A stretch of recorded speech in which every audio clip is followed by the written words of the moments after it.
ओम शांति। आज हम सुनेंगे 24 दिसंबर के साकार महावाक्य। आज बाबा ने कहा, मीठे बच्चे, अपार खुशी व नशे में रहने के लिए देहाभिमान की बीमारी छोड़ प्रीत बुद्धि बनो। अपार खुशी व नशे में रहने के लिए देहाभिमान की बीमारी छोड़ प्रीत बुद्धि बनो, अपनी चलन सुधारो। आज बाबा ने प्रश्न किया है, किन बच्चों को ज्ञान का उल्टा नशा नहीं चढ़ सकता? किन बच्चों को ज्ञान का उल्टा नशा नहीं चढ़ सकता? तो बाबा ने उत्तर दिया, जो बाप को यथार्थ जानकर याद करते हैं, दिल से बाप की महिमा करते हैं। जो बाप को यथार्थ जानकर याद करते हैं, दिल से बाप की महिमा करते हैं, जिनका पढ़ाई पर पूरा ध्यान है, उन्हें ज्ञान का उल्टा नशा नहीं चढ़ सकता। जो बाप को साधारण समझते हैं, वे बाप को याद कर नहीं सकते। याद रहे तो अपना समाचार भी बाप को अवश्य दें। बच्चे अपना समाचार नहीं देते तो बाप को ख्याल चलता है कि बच्चा कहाँ मूर्छित तो नहीं हो गया है। ओम शांति। बाप बैठ बच्चों को समझाते हैं। बच्चे जब कोई नया आता है तो उनको पहले हद और बेहद दो बाप का परिचय दो। जब भी कोई बाबा के घर में नया आता है तो पहले उनको दो बाप का परिचय देना है। बेहद का बाबा माना बेहद की आत्माओं का बाप। वह हद का बाप हर एक जीव आत्मा का अलग है। यह नॉलेज भी सभी एक रस धारण नहीं कर सकते। कोई 1%, कोई 95% धारण करते हैं। यह तो समझ की बात है। सूर्यवंशी चंद्रवंशी घराना होगा, राजा रानी तथा प्रजा। प्रजा में सभी प्रकार के मनुष्य होते हैं। प्रजा माना प्रजा। बाप समझाते हैं, यह पढ़ाई है। हर एक अपनी बुद्धि अनुसार ही पढ़ते हैं। हर एक को अपना अपना पाठ मिला हुआ है। जिसने कल्प पहले जितनी पढ़ाई धारण की है, उतनी अभी भी करते हैं। पढ़ाई कभी छिपी नहीं रह सकती। पढ़ाई अनुसारी पद मिलता है। बाप ने समझाया है, आगे चल इम्तिहान होगा। बगैर इम्तिहान के ट्रांसफ़र हो न सके तो पिछाड़ी में सब मालूम पड़ेगा। परंतु अभी भी समझ सकते हो हम किस पद के लायक हैं। भल लज्जा के मारे सभी हाथ उठा लेते हैं। कौन सा हाथ? कि हम क्या बनेंगे? लक्ष्मी नारायण। परंतु समझ सकते हैं कि ऐसे हम कैसे बन सकते हैं, फिर भी हाथ उठा देते हैं। यह भी अज्ञान ही कहेंगे। बाप तो झट समझ जाते हैं कि इससे तो जास्ती अकल लौकिक स्टूडेंट में होती है। वह समझते हैं हम स्कॉलरशिप लेने लायक नहीं हैं, पास नहीं होंगे। वह समझते हैं टीचर जो पढ़ाते हैं उसमें हम कितने मार्क्स लेंगे। ऐसे थोड़े ही कहेंगे कि हम पास विद ऑनर होंगे। यहाँ तो कई बच्चों में इतनी भी अकल नहीं है। देह अभिमान बहुत है। भल आए हैं यह बनने के लिए। तो बाबा बता रहे थे, देह अभिमान बहुत है। भल आए हैं यह बनने के लिए, परंतु ऐसी चलन भी तो चाहिए ना। बाबा कहते, विनाश काले विपरीत बुद्धि, क्योंकि कायदे सिर्फ बाप से प्रीत नहीं है।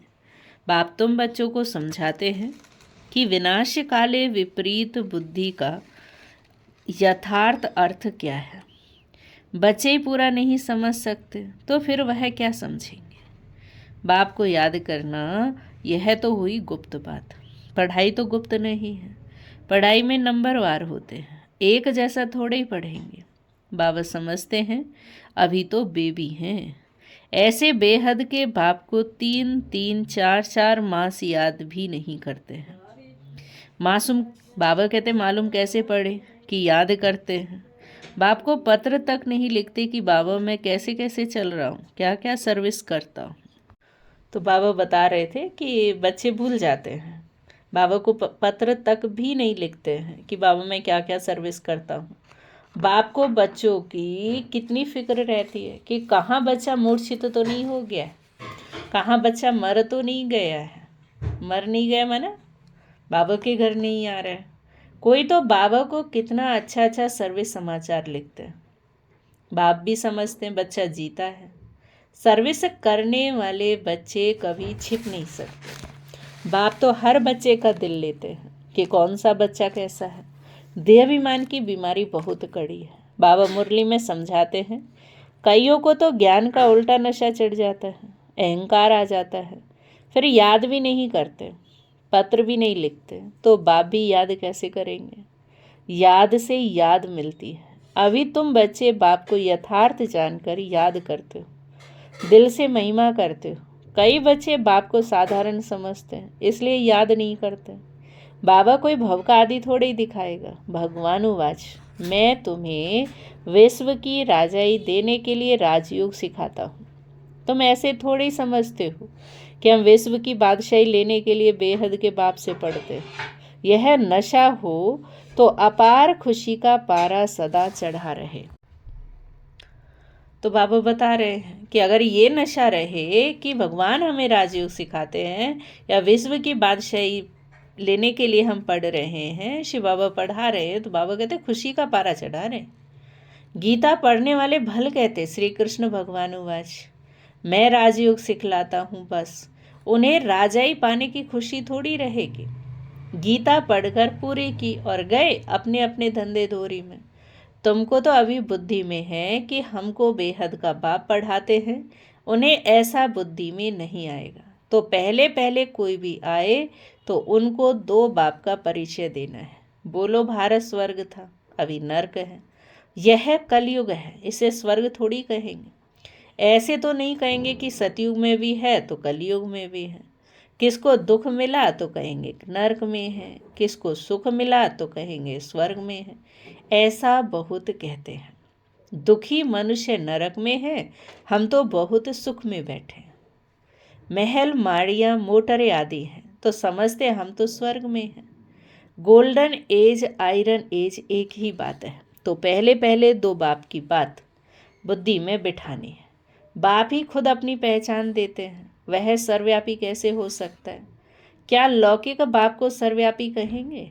अभी तुम चित्र में दिखाते हो, आत्मा और परमात्मा का रूप तो एक ही है, उसमें फर्क नहीं। आत्मा और परमात्मा कोई छोटा बड़ा नहीं, सभी आत्माएं हैं। वह भी आत्मा है, वह सदा परम धाम में रहते हैं, इसलिए उन्हें परम आत्मा कहा जाता है। सिर्फ तुम आत्माएं जैसे आती हो वैसे मैं नहीं आता। मैं अंत में इस तन में आकर प्रवेश करता हूँ। ये बातें कोई बाहर का समझ न सके, बड़ी सहज बात है।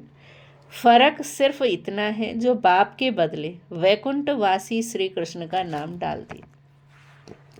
क्या श्री कृष्ण ने वैकुंठ से नरक में आकर राजयोग सिखाया। श्री कृष्ण कैसे कह सकता है कि देहे सहित देह के सभी धर्म भूल माँ में कमी याद कर।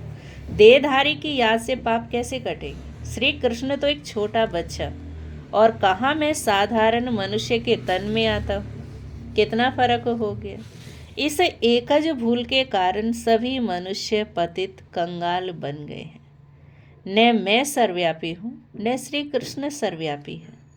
हर शरीर में आत्मा सर्वव्यापी है। मुझे तो अपना शरीर भी नहीं है। हर आत्मा को अपना अपना शरीर है। नाम हर एक शरीर पर अलग अलग पड़ता है। न मुझे शरीर है, न मेरे शरीर का कोई नाम है। मैं तो बूढ़ा शरीर लेता हूँ तो इसका नाम बदल कर ब्रह्मा रखा है। मेरा तो ब्रह्मा नाम नहीं है, मुझे सदा शिव ही कहते हैं। तो बाबा को कहते हैं ना सदा शिव। मैं ही सर्व का सदगति दाता हूँ। आत्मा को सर्व का सदगति दाता नहीं कहेंगे। परमात्मा की कभी दुर्गति होती है क्या। आत्मा की दुर्गति और आत्मा की ही सदगति होती है। तो ये सभी बातें विचार सागर मंथन करने की है, नहीं तो दूसरों को कैसे समझाएंगे। परंतु माया ऐसी दुस्तर है जो बच्चों की बुद्धि आगे नहीं बढ़ने देती। दिन भर झरमुई झगमुई में ही टाइम वेस्ट कर देते हैं। बाप से पिछाड़ने के लिए माया कितना फोर्स करती है। फिर कई बच्चे तो टूट पड़ते हैं। बाप को याद न करने से अवस्था अचल अडोल नहीं बन पाती। बाप घड़ी घड़ी खड़ा करते और माया गिरा देती है। बाबा कहते कभी हार नहीं खानी है। कल्प कल्प ऐसे होता है, कोई नई बात नहीं है। माया जीत अंत में बन ही जाएंगे। रावण राज्य खलास तो होना ही है, फिर हम नई दुनिया में राज्य करेंगे। कल्प कल्प माया जीत बने हैं, अनगिनत बार नई दुनिया में राज्य किया है। बाबा कहते बुद्धि को सदा बिजी रखो तो सदा सेफ रहेंगे। इसको ही स्वदर्शन चक्रधारी कहा जाता है। बाकी इसमें हिंसा आदि की बात नहीं। ब्राह्मण ही स्वदर्शन चक्रधारी होते हैं। देवताओं को स्वदर्शन चक्रधारी नहीं कहेंगे। पतित दुनिया की रस्म रिवाज और देवी देवताओं की रस्म रिवाज में बहुत अंतर है। मृत्युलोक वाले ही पतित पावन बाप को बुलाते हैं। हम पतितों को आकर पावन बनाओ, पावन दुनिया में ले चलो। तुम्हारी बुद्धि में है कि आज से 5000 वर्ष पहले नई पावन दुनिया थी जिसको सतयुग कहा जाता है। त्रेता को नई दुनिया नहीं कहेंगे। बाबा ने समझाया है वह है फर्स्ट क्लास और त्रेता है सेकंड क्लास। एक एक बात अच्छी रीति धारण करनी चाहिए। जो कोई आकर सुने तो वंडर खाए।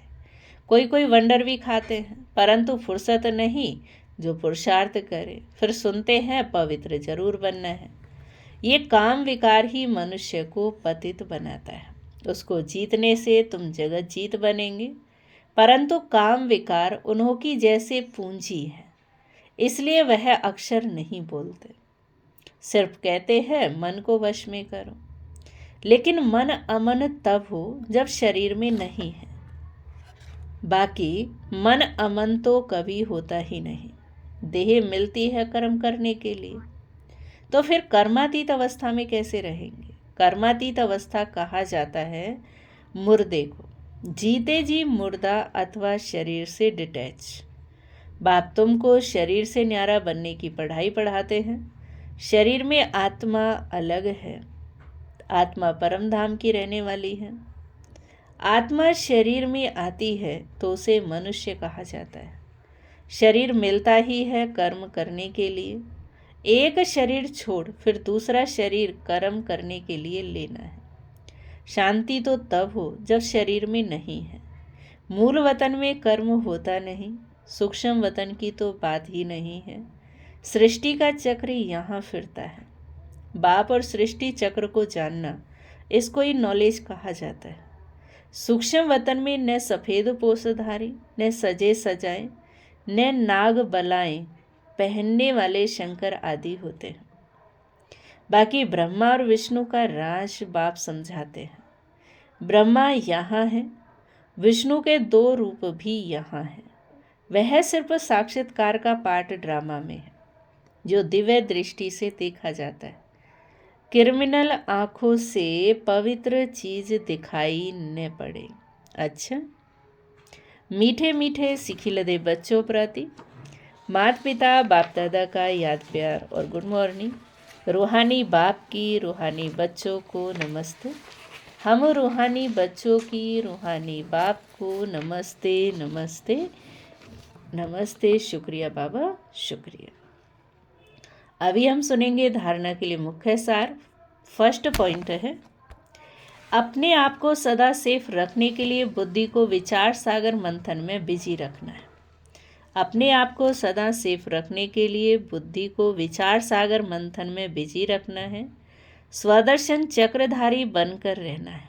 झरमुई झगमुई में अपना समय नहीं गंवाना है। सेकंड पॉइंट है, शरीर से डिटैच रहने की पढ़ाई जो बाप पढ़ाते हैं वह पढ़नी है। शरीर से डिटैच रहने की पढ़ाई जो बाप पढ़ाते हैं वह पढ़नी है। माया के फोर्स से बचने के लिए अपनी अवस्था अचल अडोल बनानी है। वरदान है आज का, ब्रह्मा बाप समान लक्ष्य को लक्षण में लाने वाले। ब्रह्मा बाप समान लक्ष्य को लक्षण में लाने वाले प्रत्यक्ष सैंपल बन, सर्व के सहयोगी भव। ब्रह्मा बाप समान लक्ष्य को लक्षण में लाने वाले प्रत्यक्ष सैंपल बन, सर्व के सहयोगी भव। जैसे ब्रह्मा बाप ने स्वयं को निमित्त एग्जाम्पल बनाया, सदा ये लक्ष्य लक्षण में लाया, जो ओटे सो अर्जुन, इसी से नंबर 1 बने। तो ऐसे फॉलो फादर करो, कर्म द्वारा सदा स्वयं जीवन में गुण मूर्त बन। तो बाबा बता रहे थे, कर्म द्वारा सदा स्वयं जीवन में गुण मूर्त बन, प्रत्यक्ष सैंपल बन, औरों को सहज गुण धारण करने का सहयोग दो। इसको कहते हैं गुणदान। दान का अर्थ ही है सहयोग देना। कोई भी आत्मा सुनने की बजाय प्रत्यक्ष प्रमाण देखना चाहते, तो पहले स्वयं को गुण मूर्त बनाओ। स्लोगन है, सर्व की निराशाओं का अंधकार दूर करने वाले ही ज्ञान दीपक है। सर्व की निराशाओं का अंधकार दूर करने वाले ही ज्ञान दीपक हैं। आज का व्यक्ति इशारा है, सदा हर परिस्थिति में परिस्थिति बदले लेकिन स्थिति न बदले। स्थिति सदा खजानों से संपन्न और संतुष्ट रहे तो परिस्थिति आएगी और चली जाएगी। परिस्थिति की क्या शक्ति है जो आपकी संतुष्टता को ले जाए। परिस्थिति का खेल भले देखो, लेकिन साक्षी बन संतुष्टता की सीट पर बैठकर देखो। ओम शांति शांति शांति। ओम शांति।